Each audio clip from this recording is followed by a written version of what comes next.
To think that this building will become the epicenter of York County's history is truly amazing. Now we will be the destination that attracts people not only within the county, but within the region and beyond. To know that we are reusing a building that was producing history, producing electricity. It was the creation of the heat that powered this city 100 years ago, and we get to reuse that as a campus to showcase the history that's here in our city and beyond into the county. That's awesome. This is our path to sustainability. This is the way that the organization can ensure that York's history is preserved for future generations. Your history starts here. Your history starts here. Your history starts here. York history is really astounding in its depth and breadth.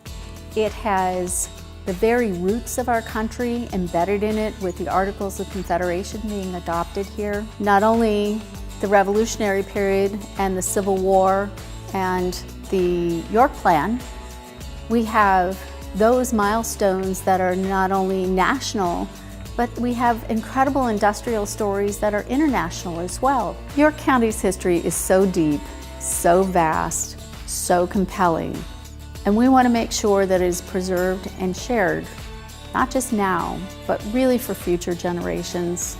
We have a broad footprint right now. We have a lot of buildings to take care of with heating and air conditioning issues and roof issues, and all of that costs a lot of money.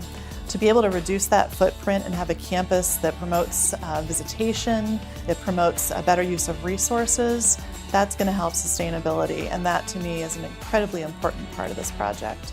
We expect that we can get a 22 to 55% increase in our visitation, and that means new dollars into the community. So when you think of the various attractions that are already in downtown York, whether it's the shopping, the Central Market, the theaters, the restaurants, this will only add to that sense of place and destination.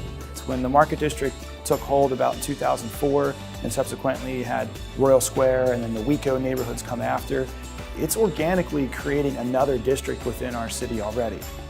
So the mission is to use our historic sites, our museums, and our artifacts to convey York County's history, and do it in a way that's inspirational so that people get excited and they explore not only the city but the entire county. I can imagine that this new History Center will service not only the traditional school groups and our traditional audiences. I see a lot more families, a lot more young people coming in. I see not only exhibits that are interactive and experiential in nature, I also see conversations around important topics of the day that have their roots in history. I think it's an excellent place to put your philanthropic dollars. When you think about contributing to a project like the York County History Center, you are contributing to a part of history. We have a real opportunity to do something special here, and we hope that you will join us in those efforts. If we want our children and our families to appreciate and understand what it took to build what we have today, then it's incumbent upon all of us to make sure that that history is preserved and understood and is readily available for our children as well as adults, to never forget how we got to where we are today and serve as a compass for where we need to go. My history starts here. My history starts here. My history Starts here. My history starts here. Your history starts here.